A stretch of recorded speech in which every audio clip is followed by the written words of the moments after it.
José Luis Pérez Guadalupe acaba de presentar, como coautor además, un libro muy interesante que se llama El Tren de Aragua, refiriéndose, por supuesto, a esta enorme organización criminal cuyos tentáculos han logrado calar en Perú, en Colombia, en Chile. ¿Por qué nuestro país más?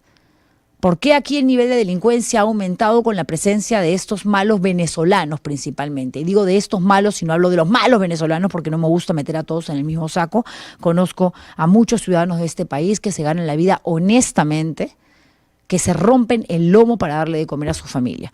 Y ha tenido la amabilidad de concedernos una entrevista, cosa que yo por supuesto agradezco y debo decir que siempre es un placer conversar con alguien a quien conocí cuando recién me iniciaba en el mundo del periodismo, tenía 20, 21 años y era reportera de investigación. Y él me ayudó muchísimo para poder decodificar el lenguaje canero, penitenciario, que es, creo yo, la primera puerta que tienes que abrir para poder hacer realmente una investigación, un reportaje, preparar una nota, sacar una radiografía real de lo que sucede en los penales peruanos. José Luis Pérez Guadalupe está con nosotros. Muy buenos días. ¿Cómo le va? Qué gusto verlo. ¿Qué tal, Juliana? ¿Cómo estás? A los tiempos, un gusto reencontrarme contigo, a tus órdenes. Gracias. A ver, acaba de publicar un libro, ha estado en la Feria del Libro, y a propósito de la ola de criminalidad, señor Pérez Guadalupe, en el Perú, por la presencia de los vínculos de esta banda, ¿la culpa es realmente o principalmente de Pedro Pablo Kuczynski? No, es decir, estamos hablando de dos contextos diferentes y hay que ver que en general lo que pasa en cada país es lo mismo que sucedió con la pandemia. Es decir, el virus del COVID-19 era exactamente el mismo en todos los países. ¿De qué dependió del avance o no de la pandemia? De la capacidad que tenía cada estado en sus potencialidades sanitarias. Lo mismo pasa con la inclusión de las bandas extranjeras, es decir, ¿de qué depende que avancen más o menos o que tengan una incursión en el Tren de Aragua distinta en el mismo Venezuela o en Colombia, México y Brasil o en Perú y Chile, que es justamente lo que trata el libro? Entonces, hay que ver las capacidades o no y las acciones que hace cada país. Cuando Pedro Pablo Kuczynski, en mi opinión, abre las fronteras, todavía estamos a puertas de la tercera ola migratoria. Es decir, hay 3 grandes olas migratorias de Venezuela. Recordemos que hay 8 millones de venezolanos fuera del país, sobre todo por hambre, ¿okay? Por la desgracia que es la dictadura chavista. Entonces, lo que sucede es que justo antes de esta tercera ola comienzan a salir gente, pero viene a trabajar. Lógicamente, con esta tercera ola, y nadie se imaginó que fuese tan grande, tan grave, con esta tercera ola migratoria, como tú bien has dicho, de muchos venezolanos que están trabajando en el Perú, que se han insertado en la cultura peruana, también vinieron cientos de delincuentes venezolanos, lo que yo llamo la emigración delictiva venezolana. Es decir, gente que ya era delincuente en Venezuela, que había estado presa en Venezuela y que sale. Y salen básicamente en 2 grupos, lo que yo llamo la delincuencia venezolana organizada, y ahí entrarían los trenes, y dentro de los trenes el Tren de Aragua, y la delincuencia venezolana atomizada, es decir, gente que viene por su cuenta. Y ahí es el punto de inflexión, efectivamente, es el 2017. Te doy una cifra nada más, Juliana. En 2017 habían 50 internos venezolanos en las cárceles peruanas. 50. ¿Y hoy? Ahora hay más de 4.000. Wow. Distribuidos entonces, en diferentes penales a lo largo y ancho del país. Así es. En Lurigancho nada más hay 1.000. Pero está a lo largo de la gran mayoría de penales, quizás exceptuando los penales de la selva. Pero en el resto de los penales hay. Sobre todo, ya digo, el mayor número está en el penal de Lurigancho. Que eso es un problema aparte, digamos, señor Pérez Guadalupe, porque ya de por sí el penal de Lurigancho es el más hacinado, tiene capacidad para 1.500 internos y la última información que tuve es que por lo menos había 9.000. ¿Cuánta población penitenciaria hay hoy? Okay. No es el más hacinado, pero sí es el más poblado. Es decir, tiene una capacidad para 3.500 y hay más de 10.000. Claro, es una locura. Ahora, es el más grande definitivamente, ¿no es cierto? Pero, y es el que marca un poco el ritmo de los penales del país, ¿ok? Y eso es lo que tenemos. Pero básicamente Lurigancho es el más grande y ha sido el más grande. Y ahí tenemos un grave problema de hacinamiento previo a la llegada de la delincuencia extranjera, Ajá. previo a eso, ¿no? Y hay que poner las cosas bien claras. No es que la delincuencia comienza con la delincuencia extranjera. No, no, por favor. Ya había mucha delincuencia en el Perú. Pero lo que sí es agravar las modalidades Eso. delictivas. Eso sí. Y lo que tenemos ahora es que la delincuencia peruana se ha mimetizado con esa otra delincuencia extranjera, básicamente venezolana, que es mucho más letal, más agresiva, más mortal, tiene otros códigos, no piensan en su vida, no piensan en nada. Entonces, eso sí es gravísimo en ese sentido. Claro, lo que dice es cierto, ¿no? Porque delincuentes peruanos siempre han habido y no todos los que matan, no todos los que extorsionan, los que violan son venezolanos, pero el delincuente común peruano, de una u otra manera, se dejó seducir por estas nuevas técnicas que se dio cuenta que le resultaban más rentables y al final, Así como es. bien lo han mencionado utilizando un excelente ejemplo, ¿no? Es como un virus, ¿no? Se propaga, entonces hay quienes adaptan estas nuevas formas y empiezan a matar sin asco y lo que antes representaba un empujón en la calle para sacarte el celular, ahora es un atentado donde llegan con una pistola y te vuelan los Así sesos sin es. importar si se van a llevar tu teléfono o no. Así es. Exactamente como tú lo has relatado, y creo que todos los que vivimos en el Perú somos testigos o a nivel personal o de alguien cercano que ha sufrido. Y de hecho, hay tres fenómenos que se dan con la llegada de la delincuencia venezolana. La primera es la mimetización de las bandas peruanas, es decir, los peruanos se mimetizan con las formas y modos de Ujú. ellos porque son mucho más violentos y al final efectivos, ¿ok? Sí, Como por ejemplo el tema de la extorsión, que antes la extorsión solamente ha habido en el ámbito de la construcción civil y en una zona muy restringida de la región La Libertad.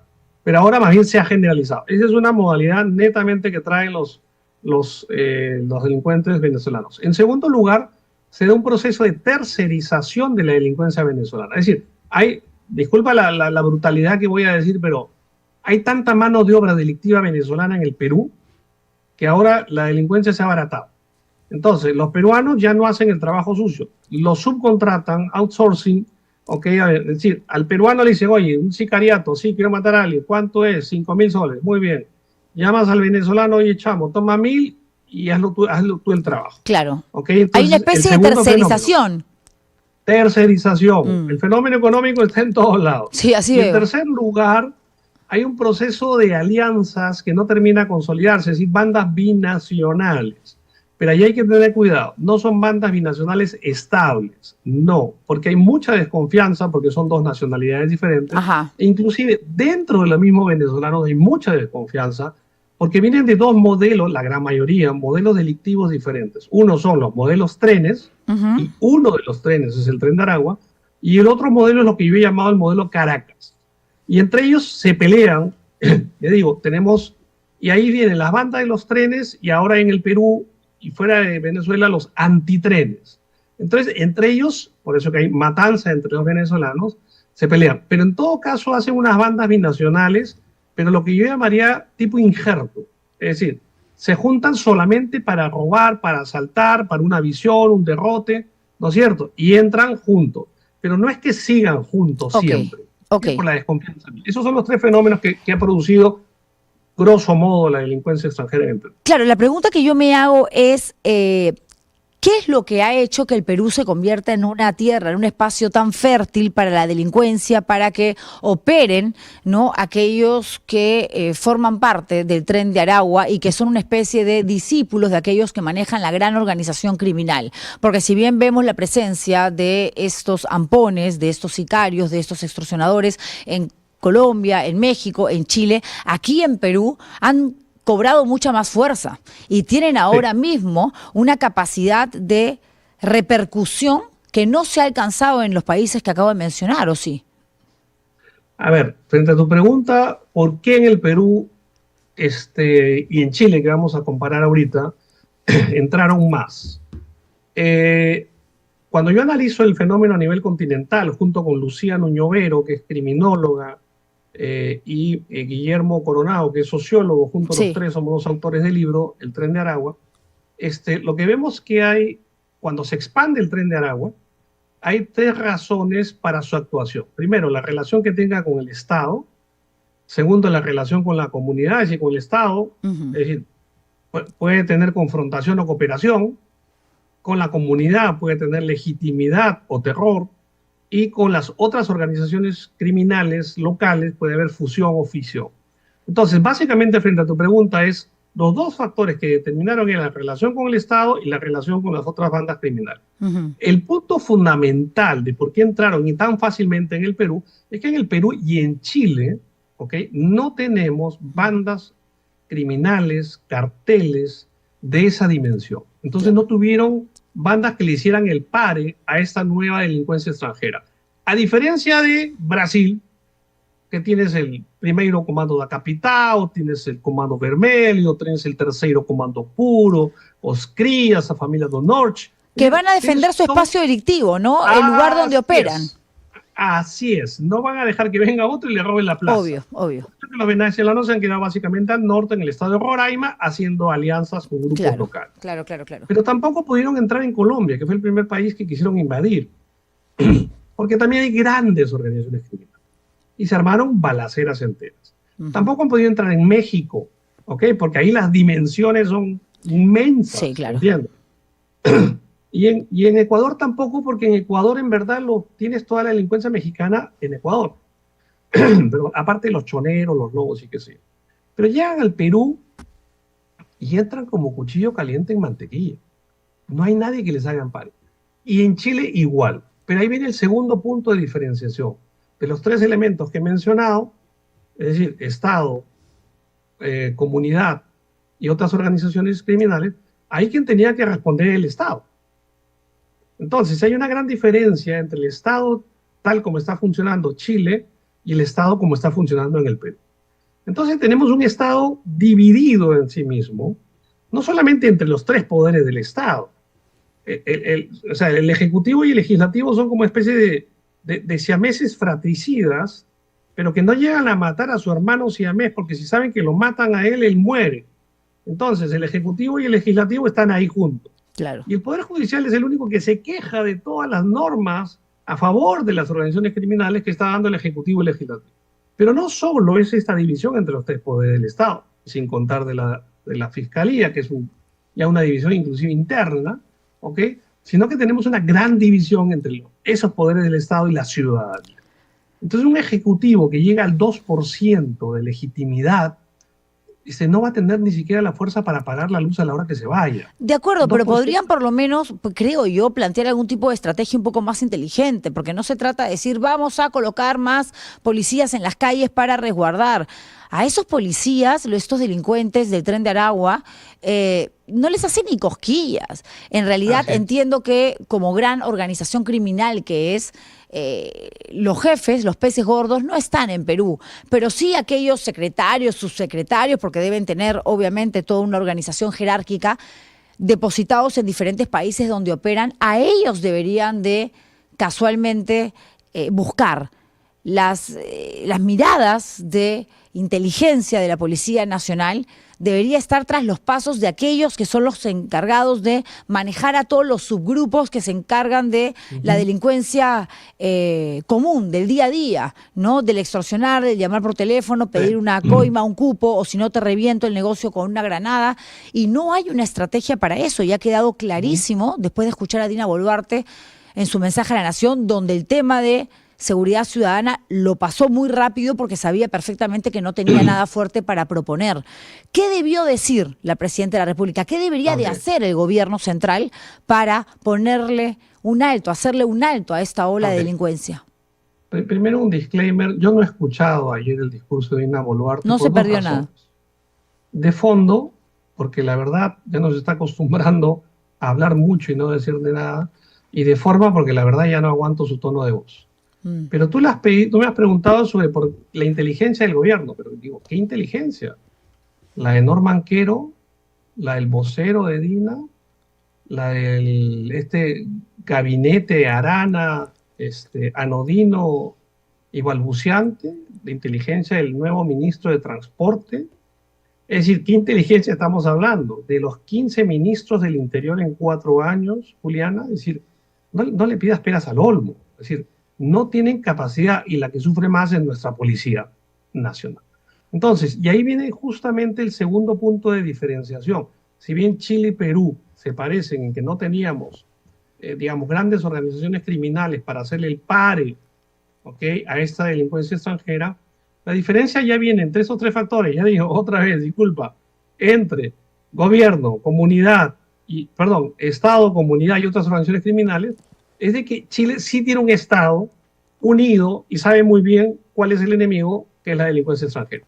Pero inclusive en Chile, que tienen, ya digo, la capacidad de una mucho mayor institucionalidad que en el Perú, inclusive ahí el crimen organizado está asolando en las calles y en las cárceles. Te digo porque yo estudiaba en Chile, he vivido en Chile, he hecho mi tesis hace más de 30 años sobre la cárcel de Chile. He estado el año pasado, en noviembre, un mes justamente recogiendo información y me voy a Chile ahora a presentar el libro y a estar en las elecciones que son ahora en noviembre. Entonces, comparando, porque hay que ver las ventajas comparativas entre países y ver cuáles son nuestras fortalezas y debilidades, si bien Chile nos demuestra que tiene comenzando que tiene una PDI, Policía de Investigación, el Perú no la tiene, ¿ok? A pesar que tiene todas esas fortalezas, no le es suficiente. Entonces, ¿qué nos está diciendo? Que la institucionalización de un país es necesario, pero no es suficiente. Y aquí ni siquiera tenemos esa institucionalización. Es decir, el Ejecutivo con el Legislativo se guiñan el ojo, ya digo, son siameses fratricidas frustrados porque quieren matar uno al otro, pero no lo pueden porque saben que si no, mueren ellos mismos. Y tienes con la ciudadanía, es decir, a ver, Juliana, ¿cuál es el mensaje de este presidente del Congreso? ¿Qué nos está diciendo el Congreso con este presidente Gerí?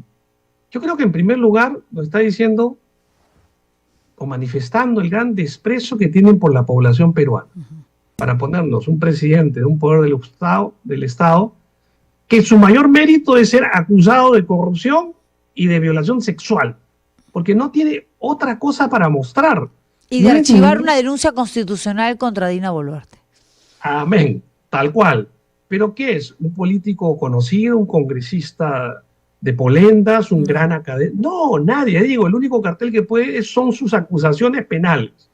Y en segundo lugar, lo que están demostrando es que efectivamente este señor los representa.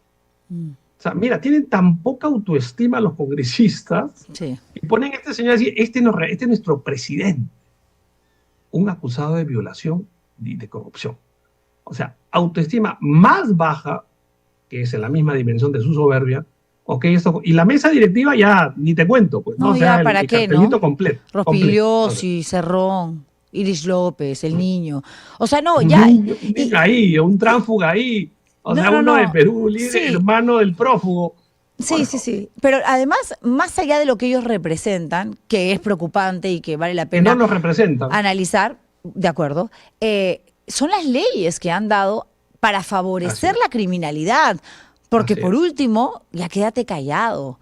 O sea, ya por último, no operes de esta manera. Si tanto daño tu sola presencia nos hace como país, encima no te pongas a legislar en el aspecto que nos resulta más sensible como población y que tiene que ver casualmente con que 1 de cada 3 peruanos es víctima de algún tipo de delito al día y 6 personas son asesinadas cada 24 horas. Entonces, o sea, ¿cómo es que no desaparece la figura de organización criminal? O sea, gracias los sicarios, gracias los extorsionadores. No les importa porque bajo hipótesis fiscal ellos son parte de organizaciones criminales. Entonces tienes un presidente del Congreso como Soto, que da una ley Soto para favorecer al congresista Soto. O sea, él mismo. Tienes un presidente Salguana, que mira para otro lado y que ha sido abogado de mineros ilegales. Y ahora tienes este señor. Entonces, claro, ellos están legislando para cuidarse ellos mismos como organización criminal. Pero, lógicamente, como tú bien has dicho, beneficia a las otras organizaciones criminales. Entonces, no les interesa el país, Juliana. O sea, lo más grave es que no les interesa el país. Lo único que piensan es sus intereses personales o grupales. Y esa es la clase política que tenemos ahora, lamentablemente. Y con esta clase política, o sea, con este ejecutivo, con este legislativo, no vamos a avanzar mucho. Ya digo, 15 ministros del Interior en 4 años, Julián. Y cada uno... peor que el otro. Por decir algo, creo que uno que había sido chofer de Uber en Estados Unidos se lo trae para ministro. Es decir, siempre va a haber un general de la policía en retiro que no tiene nada que hacer en su casa y está regando el jardín, ¿ok? Que va a decir chijuro. Entonces el teléfono y dicen chijuro, ya. O sea, creen que porque fueron generales ya pueden asumir. Y es lo que tenemos, ¿no? Es lo que tenemos. Y lo que se quiere por parte de cierto sector de la población, no solamente la clase política, es imitar, ¿no?, la estrategia utilizada en El Salvador. Queremos el plan Bukele, queremos el plan Bukele. A ver, más allá de los cuestionamientos, de los aciertos, desaciertos de este señor en su país, hay que entender que la criminalidad se presenta de una manera muy diferente en cada país, ¿no? Y que hay que entender bien de formas y de fondos antes de poner en práctica algún tipo de estrategia. O sea, los maras salvatrucha no tienen absolutamente nada que ver con los integrantes del Tren Aragua ni con el raquetero, ¿no?, conocido en el Perú, que es el que te rompe con una bujía la luna del carro y se lleva el control remoto con el que abres el portón de tu casa. ¿Cómo ve usted esta posibilidad de que en algún momento, desde una política autoritaria, ¿no?, como lo es la que ejecuta Bukele, se pueda hacer algo parecido aquí en el país? Mira, yo creo que el punto de diferenciación entre los partidos ya no es ideológico, es pragmático, ya no es izquierda o derecha. Yo creo que en general, y todos los ciudadanos tenemos que darnos cuenta que es el punto de democracia, no democracia. Es decir, si tú quieres seguir las formas democráticas o no te interesa la democracia. Entonces, un gobierno como el de El Salvador, de Bukele, no le interesa la democracia. Es un gobierno autoritario que va camino dictatorial. ¿Okay? Ahora, él se ha comprado el manual del chino, ¿ok? Porque hace lo mismo que ha hecho Fujimori. Interesante, tonto no es. Su especialidad es comunicación política. O sea, tonto no es Bukele, pero va a llegar a un límite, ¿ok? Porque tampoco es que sea brillante. Entonces, es el mismo contexto del Perú de los 90, que tienes un gran enemigo común que era el terrorismo. Si tú entiendes cuál es el enemigo común principal, en este caso en El Salvador, las maras salvatruchas, actúa frente a ellos, ojo, y que eso él primero transó con las maras, ojo, negoció con las maras y eso ya está recontra comprobado. Pero si tú acabas con el enemigo común, ¿ok?, tienes cierto respaldo o mucho respaldo de la ciudadanía para hacer lo que quieras, e igual que Fujimori terminó en dictadura. Y eso es lo que está haciendo Bukele. Pero de todas maneras sí valoro su política criminal en el sentido que este es el enemigo, hay que acabar con él, bueno, acabemos con él, se criminalizó la sola pertenencia a las maras y actuó, en mi opinión, bien. Había que hacer algo y él lo hizo. Otra cosa es su política penitenciaria y otra cosa es lo que siguió él con su gobierno, que ya se ha consagrado porque cambió la constitución, entró con los militares al Congreso, se ha vuelto a reelegir cuando la constitución decía que no, ha tomado el poder judicial, etcétera, etcétera, etcétera, y por eso digo que la gran diferencia es entre democracia. Ahora, el tema de los penales, dice del modelo Bukele, ¿qué modelo, digo yo? No tiene ningún modelo, tiene un zoológico para mostrar que es el SECOT, que no tiene nada que ver con nuestro sistema penitenciario ni con nuestro código de ejecución penal. Eso no es una cárcel. ¿Ok? Eso es un zoológico para personas. Y eso es lo más lamentable. Y todavía quieres imitarlo. Por favor, yo creo que ahí el populismo ya no es ni siquiera populismo penal. O sea, bien bajo nuestro populismo. Sí. Bueno, hablando de populismo, lo que ofreció en materia de seguridad la presidenta en su mensaje a la Nación es la construcción de 2 nuevos megapenales. De algo va a servir esto porque entendemos que el hacinamiento es uno de los principales problemas, de acuerdo, ¿no? Porque además, y usted me lo explicó cuando yo era muy chiquilla, cuando hay una sobrepoblación en un espacio donde el control lo tiene que tener la autoridad, en este caso el Instituto Nacional Penitenciario, o en algunos casos, como antes, donde había seguridad mixta, policía e INPE, simplemente esto se deja de lado, ellos ya no pueden entrar a tomar las riendas, ¿no?, de la cárcel X o Y, porque la población es muy grande y ellos ya han formado sus propias jerarquías, ya tienen sus propios organigramas, entonces, claro, si fueran menos es mucho más fácil de poder controlarlos. ¿Va a servir de algo? Que yo creo que además ni siquiera se van a construir, pero en caso suceda, ya, ok, vamos a darle el beneficio de la duda a la señora presidenta. Okay. ¿De qué serviría? Y ok, puede estar el cemento y puede ser un lugar, digamos, bastante más cómodo que lo que tenemos, pero ¿quién lo hace funcionar? Porque si no terminamos hablando de algo parecido al tren de Porky, están bonitos pero no funcionan. Los modelos de megapenales ya desde el año 55, con las reglas de cárceles y después con las reglas de Mandela, ya no se recomiendan megapenales, por un lado. Segundo lugar, es decir, lo que tenemos ahora, porque vende, ¿no es cierto? No construyó nada. Solamente te hago un comentario, Juliana. Del 2011 al 2016 se inauguraron 10 penales. 10 en 5 años. O totalmente nuevos, desde que tuvimos que ir a hablar con la comunidad para que nos done un terreno y a sacar la licencia social, como Cochamarca, como Chincha, etcétera. O penales, lo tiramos abajo, ¿okay? Donde ya existían y construimos penales nuevos. 10. Inauguramos 10. Han pasado 10 años, porque cuento hasta el próximo año, porque no se va a inaugurar ninguno, ¿ok? Y no se ha construido un solo penal. Entonces, tú tienes que ver qué cuestión de gestión. ¿Construir penales se puede? Claro que se puede.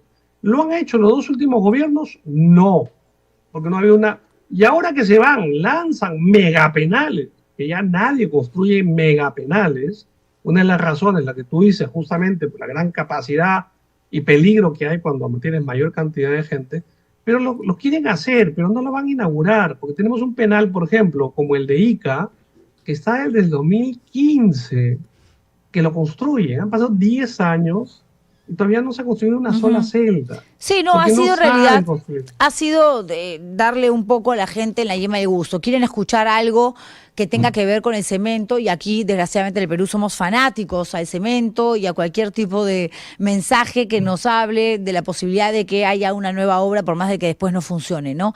Pero hay temas que han sido dejados de lado y que preocupan muchísimo. La minería ilegal, por ejemplo. Patás es tierra de nadie. ¿Dónde está realmente, no voy a decir la solución, pero por lo menos el abanico de alternativas, teorías, hipótesis, análisis que puedan llevar a aterrizar en una sola idea lo suficientemente compleja para atacar esta coyuntura que es tan grave desde todos los ángulos que se requiere para poder empezar a ver cambios? No puede ser que en Patás la delincuencia sea la que mande, la ama y señora de un espacio donde vive también gente inocente. Lo que pasa es que hay una gran hipocresía política de reyesuelos, régulos locales, ¿no es cierto? Todo el mundo dice, claro, luchamos contra la delincuencia, pero damos leyes que favorecen a la delincuencia. Luchamos contra la minería ilegal, pero sin embargo tiene Patás, tienes el Departamento de la Libertad, tienes un gobernador que dirige un partido político, es decir, donde cunde la delincuencia, tienes el Brain, ¿okay? Tienes Puerto Maldonado, tienes una serie de sectores donde todo el mundo sabe que vive del narcotráfico, que vive de la droga y qué sé yo, y nadie hace nada, un gatopardismo, cambiemos todo para que no cambie nada, ¿no es cierto? Y eso por décadas, no solamente ahora. Entonces, claro, si tú en verdad no quieres hacer nada porque tus votantes no te vuelven a votar, entonces estás armando un clientelismo bien perjudicial para todos los peruanos. Y eso es lo que ha sucedido con estos grandes enclaves mineros o de narcotráfico, que no quieres chocar con ellos de frente. Yo creo que el próximo gobierno, si quiere tener una señal de fortaleza, tiene que chocar con ellos. Solo con la policía, no, en mi opinión. Claro, pero yo nunca he sido afín, perdón, para terminar la idea, Juliana, que entre en las Fuerzas Armadas. Pero hay casos especiales como estos que tiene que entrar. Pero ¿cuál es el problema? La Fuerza Armada la llamas al final. No es que no estén preparadas. O sea, no es que no puedan hacerlo, no es que no sean capaces, no, sino que no están capacitadas. Capacítalas. Claro. Y después entran. Yo creo que porque además que entrar, ¿entiendes? A Puerto Maldonado, a Madre de Dios en general, ¿entiendes? Con toda la minería ilegal, tendrían que entrar a patas, pero con fuerza, y a todos los enclaves que están realmente haciendo eso, enclaves de la delincuencia. Es llamativo, es muy llamativo cómo alguien que preside un país no tenga un ápice de conocimiento de cómo ha cambiado la criminalidad en cuanto a forma, ¿no? En el Perú. Ella habla de desarticular bandas criminales y no se da cuenta que acá el problema es el crimen organizado.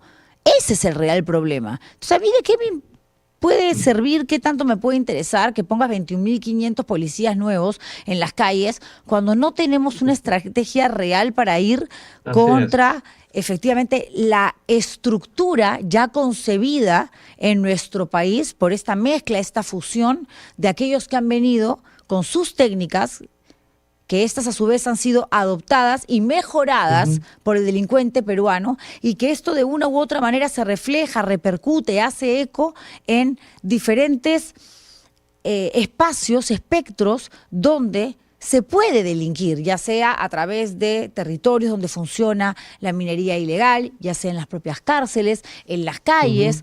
No entienden absolutamente nada. Entonces lo más fácil es decir más policías y el crimen organizado será golpeado. Ándate contra, por Dios, ándate contra las cabecillas, ándate a buscar en tus grandes operativos aquellos que son los que realmente mandan, porque si te bajas a 5 o 6 y los mandas presos, los otros van a buscar no a 5 a 6, a 25 para que los reemplace.